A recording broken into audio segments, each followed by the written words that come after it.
Halo teman-teman, perkenalkan nama saya Andini Fatimah dengan NIM 2101405. Salam kenal. Halo semuanya, perkenalkan nama aku Alivia Azara Putri dengan NIM 1035223. Salam kenal semuanya. Halo teman-teman, perkenalkan nama aku Ayu Zahra dengan NIM 2100512. Nah, jadi kita di sini mau ngebahas sedikit tentang kasus kekerasan kriminal bersenjata di Papua. Untuk itu, saya izin share screen sebentar.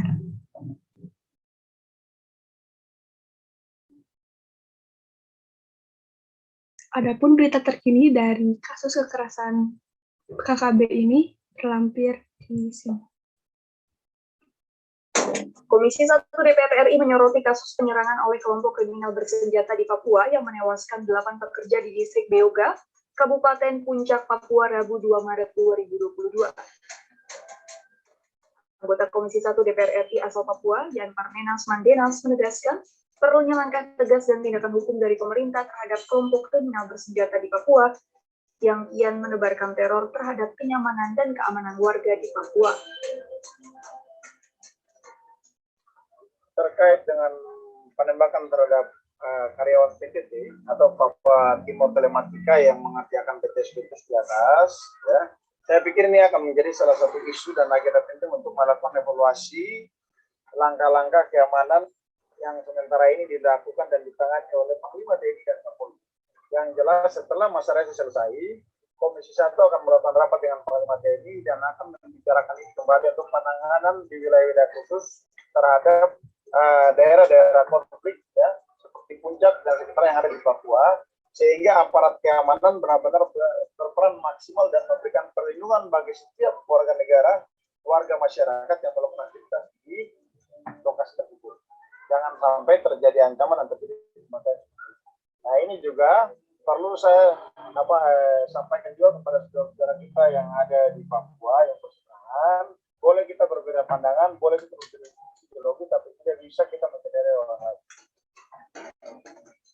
8 orang pekerja tewas ditembak kelompok kriminal bersenjata atau KKB ketika sedang memperbaiki tower Base Transceiver Station atau BTS 3 Telkomsel. Kedelapan korban tewas tersebut berinisial B, R, BN, PT, J, E, S, dan PD.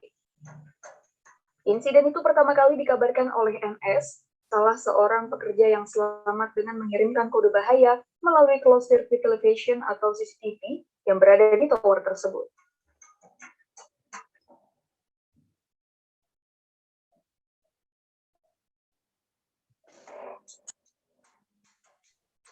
Komisi 1 DPR RI menyoroti kasus penyerangan oleh kelompok kriminal bersenjata di Papua yang menewaskan 8 pekerja di distrik Beoga.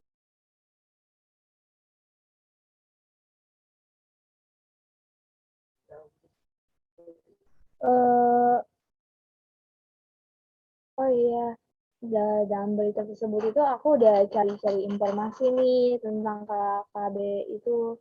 Nah, KKB itu tuh singkatan dari kelompok kriminal bersenjata kan ya, yang merupakan sebuah kelompok yang kerap menebar teror baik kepada warga sipil maupun TNI serta Polri di wilayah Papua. Nah, tujuan KBB Papua itu tuh melepaskan diri dari negara kesatuan Republik Indonesia. Oleh karena itu, KKB Papua dapat disebut sebagai gerakan separatis yang gerakannya kerap memakan korban jiwa dan yang dapat mengancam keutuhan negara. Nah, sebelum lahir dengan sebutan KKB juga, kelompok ini tuh dulunya dikenal dengan nama Organisasi Papua Merdeka, atau yang bisa disingkat juga OPM. OPM didirikan pada tahun 1965, jadi udah lama nih. Jadi mengakhiri pemerintahan Provinsi Papua dan Papua Barat yang sebelumnya disebut Irian Jaya. Mereka tuh niatnya untuk melepaskan diri dari Indonesia, tapi OPM pun kerap menyuarakan tentang referendum supaya bisa merdeka dari NKRI. Perjuangan keinginan kelompoknya itu beberapa kali melakukan gerakan kriminal yang memakan korban jiwa seperti tadi ya yang di video juga. Sebab itu pemerintah kemudian berinisiatif untuk membentuk otonomi khusus bagi Papua dengan anggaran yang besar. Tapi anggaran tersebut tuh hanya digunakan oleh golongan elit aja, nggak sampai ke masyarakat luas. Nah, cerita yang lagi ramai diberitakan saat ini yang tadi Yaitu itu tuh rombongan tim yang sedang melakukan perbaikan pada tower BTS 3 Telkomsel kan yang berada di distrik Belga, Kabupaten Puncak, Papua.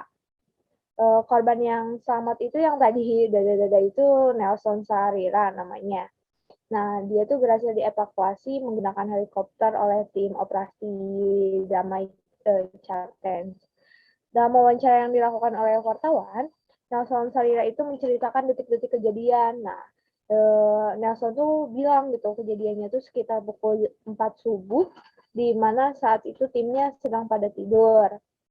Tiba-tiba segerombolan orang yang diperkirakan jumlahnya 10 itu tiba-tiba masuk bawa senjata tajam gitu, mengepung tendanya.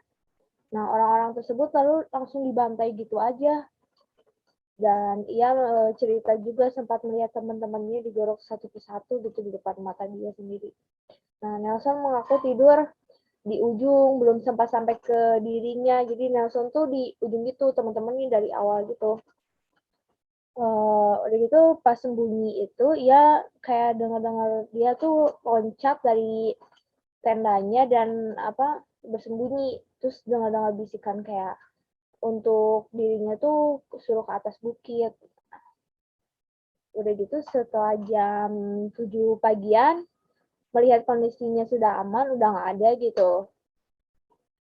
Ia turun ke camp dan ngelihat teman-temannya itu udah pada meninggal gitu. Terus dia tuh naik ke puncak, ngirimin kode gitu bahaya ke CCTV yang ada di tower BTS itu. Pada pukul 1 waktu Indonesia Timur. Kode tersebut termonitor pada sore hari pukul jam 4 di pusat PTT di Jakarta. Akhirnya Nelson tuh dievakuasi sama helikopter dijemput pada Sabtu 5 Maret karena kondisi cuaca yang tidak memungkinkan juga. Nah, menurut kejadian ini tuh bertentangan dengan Pancasila apa ya teman-teman? Aku masih belum mengerti nih. Ya, kasus tersebut memang sangat bertentangan sekali dengan Pancasila ya teman-teman, karena dilihat dari kasus KBB atau kelompok kriminal bersenjata ini di Papua merupakan suatu pelanggaran HAM yang membuat resah para masyarakat di Papua, sehingga dengan tindakan tersebut pemerintah Indonesia perlu turun tangan gitu teman-teman untuk menanggapi permasalahan KKB ini. Pelanggaran HAM yang dilakukan oleh KKB juga sebenarnya adalah permasalahan yang lama, namun tak kunjung dapat diselesaikan karena dengan kerasnya mereka para KKB menentang gitu kepada pemerintah karena mereka ingin terpisah dari Indonesia. Dengan banyaknya pelanggaran HAM yang dilakukan KKB di Papua, hal ini sama sekali tidak selaras gitu ya teman-teman dengan nilai-nilai Pancasila yang telah kita ketahui, terutama pada sila kedua dan ketiga. Yang mana kan sila kedua itu berbunyikan kemanusiaan yang adil dan beradab. Ya, ini kan sangat berhubungan dengan hak asasi manusia gitu karena setiap warga negara Indonesia memiliki hak yang sama dalam hal mendapatkan kedudukan yang sama di hadapan hukum. Artinya, semua orang memiliki hak dan kewajiban yang sama di hadapan hukum, sehingga siapapun yang melanggar hukum, maka orang tersebut wajib untuk ditindak pidana dengan hukuman yang setimpal.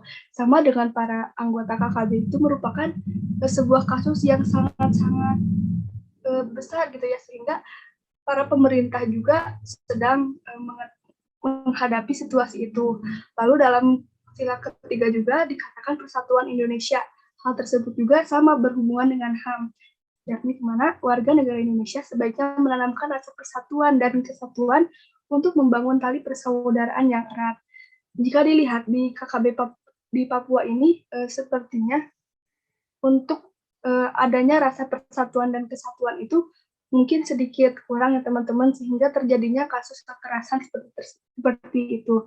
Untuk itu apa sih solusinya untuk menangani masalah tersebut? Boleh teman-teman. Nah, kalau untuk solusi dari masalah KKB ini tuh sebenarnya tuh pemerintah tuh udah ya melakukan dialog dengan warga setempat di sana gitu. Tapi cuman hanya dengan dialog doang juga tidak cukup gitu ya untuk menyelesaikan siklus kekerasan dan membuka jalan untuk isu-isu lain, ketidakadilan, diskriminasi, hak wilayah dan sebagainya gitu kan. Jadi harus adanya penegakan hukum. Nah, penegakan hukum ini bukan hanya untuk KKB saja gitu, tapi untuk TNI dan Polri juga yang bersalah. Terus ada juga pendekatan kolaboratif. Pendekatan kolaboratif ini diperlukan dikarenakan persoalan Papua yang complicated dan multipendensi ini perlu dipahami dalam spektrum yang lebih luas lagi. Persoalan Papua ini tidak dapat diselesaikan hanya dengan menggunakan solusi tunggal. Berdasarkan data juga menyelesaikan konflik wilayah, persoalan di Papua tergolong sulit diselesaikan dan memakan waktu yang sangat lama. Terus kita juga harus menghilangkan tindakan rasisme gitu. Karena kan kita tuh masih sering banget kita rasis gitu ya kepada orang-orang yang bisa dibilang berkulit hitam gitu kan. Jadi kita harus menghilangkan rasa rasis tersebut gitu. Mungkin segitu solusi yang dapat saya sampaikan. Terima kasih.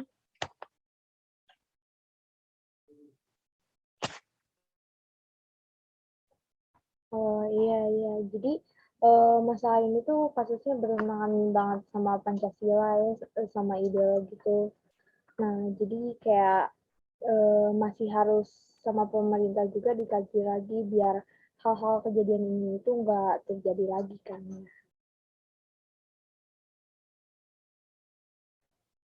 Baik teman-teman, terima kasih atas diskusi kali ini. Sampai jumpa.